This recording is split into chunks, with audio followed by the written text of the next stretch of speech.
On va voir le direct. Attention. 5, 4, 3, 2, 1, direct. Aujourd'hui, 19 avril 2035, nous allons parler d'éducation alternative. Face au monopole audiovisuel des chaînes de télévision officielles, nous n'avons pas d'autre choix que de voler l'antenne. Devant le refus des chaînes publiques, opérant une propagande déloyale, nous nous devons d'informer les citoyens des dérives du ministère du Formatage et de la Communication. L'incorporation de puces, le transhumanisme, la taylorisation des méthodes d'éducation. Comment combattre ces dérives? Comment rendre sa place à l'humain dans l'éducation? Nous ne pouvons plus tolérer cela. Comme le lactose et le gluten en son temps. Un peu. Dans les décomptes de notre ancien bunker du CEPMO, nous avons retrouvé des archives datant de 2015, faisant état de l'éducation à cette époque. Pour continuer le combat de nos aînés, nous avons décidé de vous faire partager ces vidéos. Ainsi, nous redécouvrirons collectivement l'intérêt de la transmission des connaissances, l'enjeu de la lutte contre la normalisation et comment, à travers nous, les jeunes, la société de demain doit se construire. Comme disait Labu, le premier ancêtre du CEPMO, ne remets jamais à demain ce que tu me dois aujourd'hui. Alors qu'aujourd'hui, l'éducation est robotisée, nos pensées pucées, contrôlées. Nos fondateurs avaient imaginé un apprentissage par le plaisir et la curiosité. Une interview d'un professeur de philosophie tirée de nos archives en témoigne. C'est quand même important de se réconcilier avec le fait d'apprendre, parce qu'ils veulent le bac, mais ils veulent aussi poursuivre des études après le bac. Et oui. Et voilà. Quand on veut poursuivre des études après le bac, il faut, je crois, avoir un certain intérêt dans l'acte d'apprendre les choses. C'est pas évident d'apprendre. Ça suppose mettre ses soucis personnels de côté. Apprendre, c'est s'intéresser à autre chose qu'à soi. Tout à fait. Donc, à ce moment-là, ça impliquerait que l'apprentissage de l'autonomie est aussi quelque chose de fondamental là-dedans. Oui. Encore une fois, le truc, c'est que autonomie, c'est encore des grands mots. Bien sûr, c'est un... L'autonomie, ça signifie pour moi développer une puissance. La puissance qu'on peut ressentir, qu'on peut développer dans le fait de s'affronter à des contenus de savoir. C'est une puissance particulière, encore une fois. Mais c'est juste cette autonomie-là que, par exemple, le fait de sortir de l'éthique du devoir. On a des devoirs à faire. Prendre un peu plaisir à faire une dissertation, à rechercher des choses, voilà. Ça, c'est devenir autonome pour moi. Autrement dit, c'est pas tellement le mot autonomie au sens moral du terme qui m'intéresse. C'est plutôt le Sater-Aodé de Kantien, au final. Oui. Au savoir, mais au sens où le savoir est une puissance. Tout à fait. Voilà.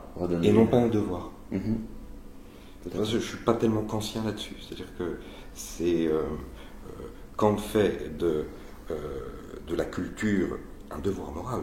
Nous avons le devoir moral de nous perfectionner. Tout à fait. Moi, je ne pense pas que ça soit un devoir moral. Ça relève plus d'une éthique personnelle, de développement d'une puissance personnelle. Aujourd'hui, les puces nous sont imposées dès la naissance et les professeurs ont été mis au placard. Mais comme nous l'explique la vidéo, apprendre ne devrait pas être un devoir, mais doit relever de la volonté individuelle. Alors, où est le plaisir? Le plaisir d'apprendre des puissances en mathématiques. Oui, par exemple. Ou les théories keynésiennes, tu veux dire. Ouais, faut peut-être pas abuser.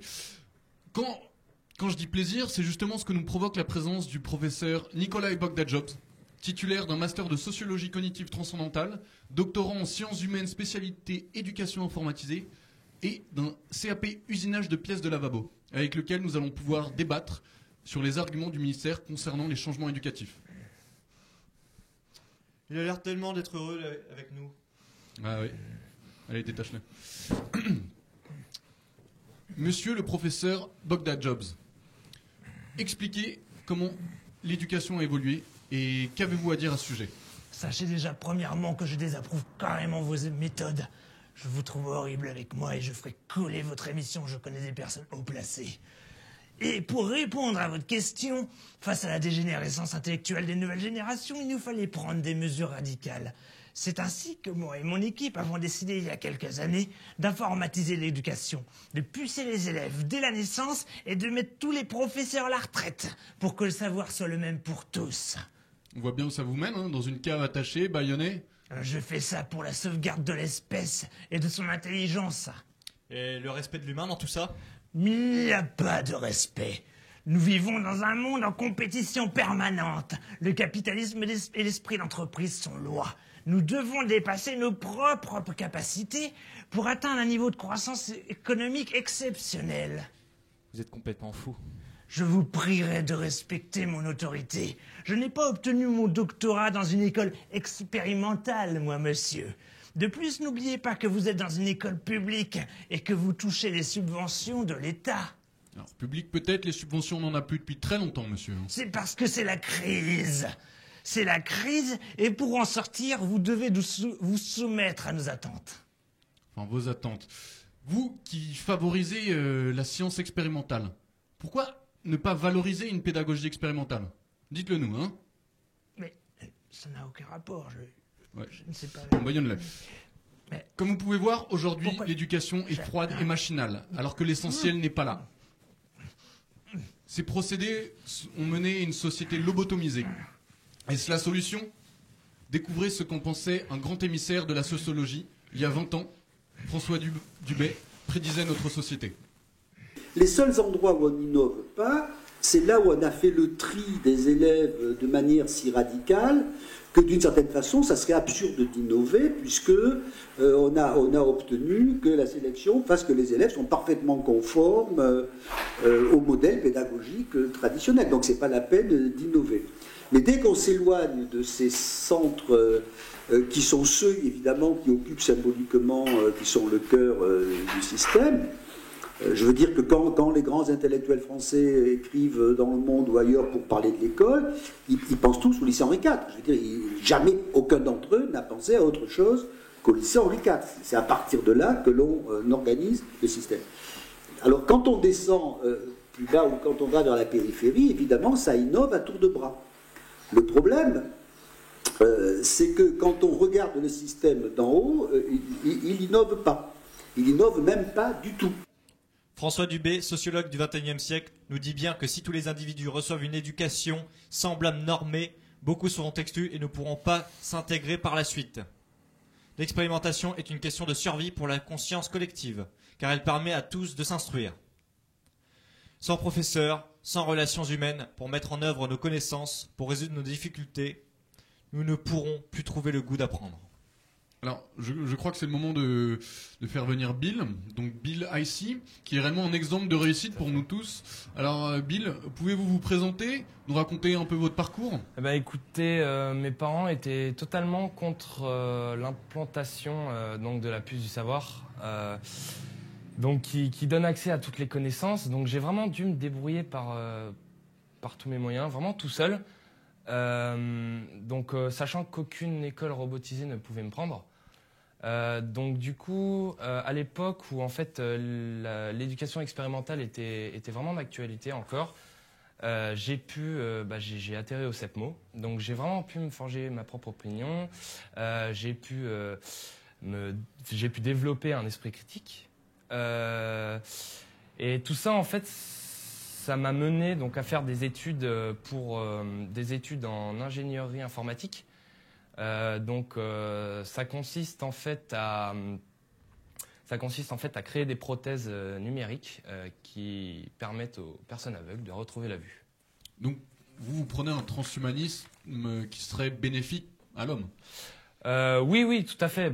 Ce serait plutôt pour accroître les facultés de l'homme, sans pour autant nous transformer en robots déshumanisés, sachant que quand même, pour pouvoir penser, faut quand même qu'on ait la possibilité de le faire. Qu'on nous forme à penser par nous-mêmes, que notre créativité et que notre personnalité soient valorisées, bien sûr. Merci Bill pour votre éclairage qui nous montre que passer par l'expérimental, c'est aussi apprendre à penser par soi-même pour que vous vous rendiez mieux compte de ce qui était la réalité du CEPMO dans le passé et la valeur qui lui sont propres. Nous vous proposons de voir ces images d'archives des dispositifs qui ont été permis aux élèves de devenir des citoyens à part entière. L'enseignement expérimental passe aussi par les temps qui se déroulent en dehors de la classe. donc le projet extrascolaire qu'on propose une fois par semaine aux élèves. Ce sont des projets où le prof n'est pas forcément l'apprenant, mais peut être tout à fait novice. Ils sont proposés par les profs ou les élèves, et puis on essaie de choisir en fonction de les élèves ont le choix en fonction de leur goût, et puis les profs encadrent ces projets.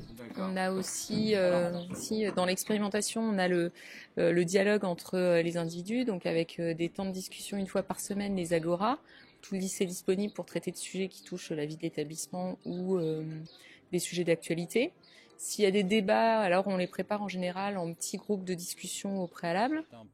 Paradoxe, mais en même temps c'est le défi de l'établissement de à la fois préparer au bac, mais donc d'imaginer en fonction des profils d'élèves qu'on a en face de nous, des profils de classe, des formes d'enseignement. Ça peut être de l'interdisciplinarité, ça peut être des modules qui vont tenir compte de projets différents des élèves pour faire en sorte que chacun puisse se construire tout en étant globalement tout en étant préparé au bac.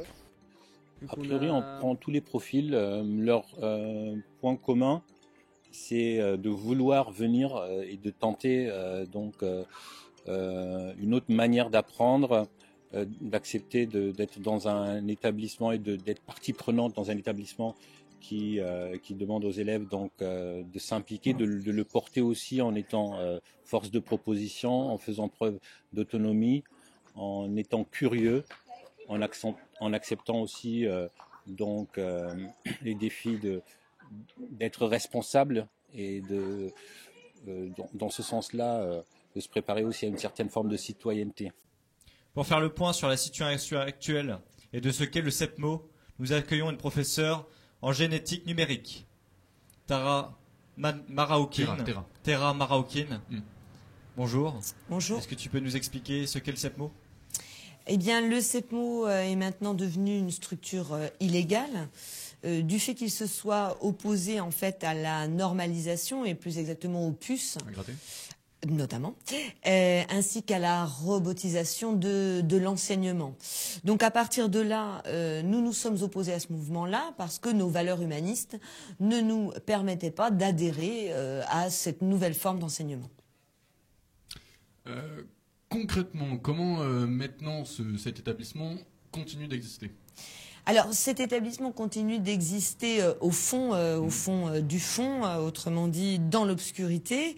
On a développé donc des méthodes d'enseignement qui reprennent les nouvelles technologies, mais qui les adaptent évidemment à l'environnement, notamment à l'agriculture. Donc, nos élèves ont développé une agriculture pour que nous soyons autonomes, une agriculture qui s'inspire de la permaculture plus exactement.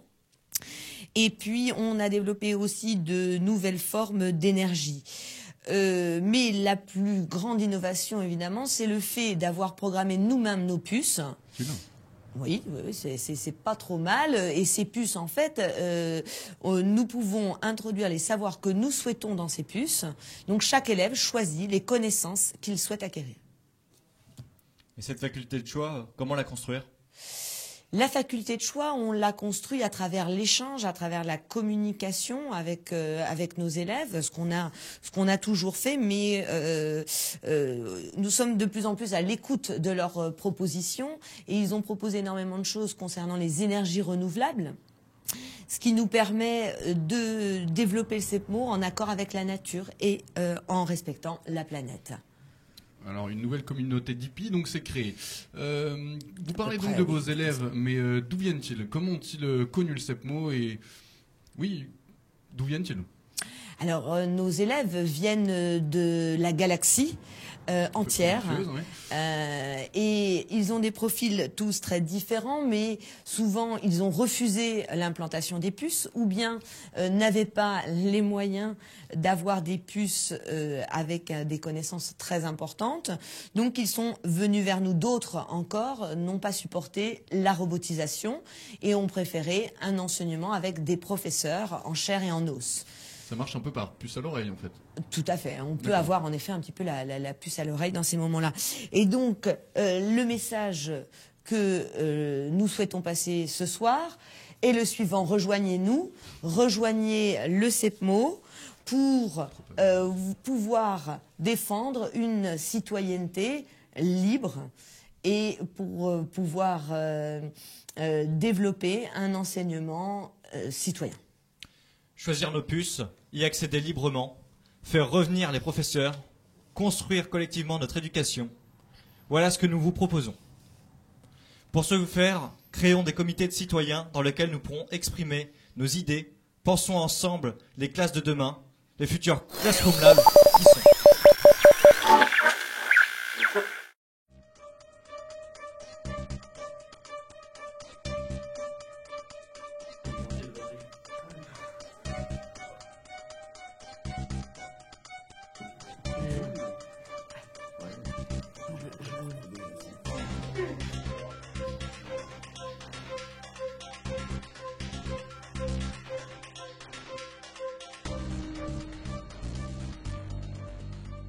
Le nom de projet, en anglais, c'est Future Classroom Lab.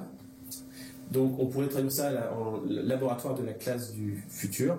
La classe du futur, ça fait un peu futuriste. Hein. Donc, ça fait, voilà, un peu science-fiction. Tout ce qui est science-fiction, c'est comme si c'était pas réalisable. Donc, en français, on a plutôt traduit par la classe de demain. Vous allez dire demain, c'est pas aujourd'hui, donc du coup, on va pas le faire non plus. Mais bref, ça fait un peu moins science-fiction, voilà. Donc, ça fait plus réalisable et puis essayer des choses qui peut-être pourront faire partie du quotidien d'une classe de demain. Mais bon, on sait les différents rythmes à laquelle ça avance, tout ça. On peut pas avancer tous au même rythme, surtout qu'en plus, parfois on se trompe. Donc parfois c'est bien que les gens n'ont pas suivi. Donc voilà, c'est un peu l'idée quand même de tout ça. Bon, peut-être que demain, les classes seront toutes des classes de demain.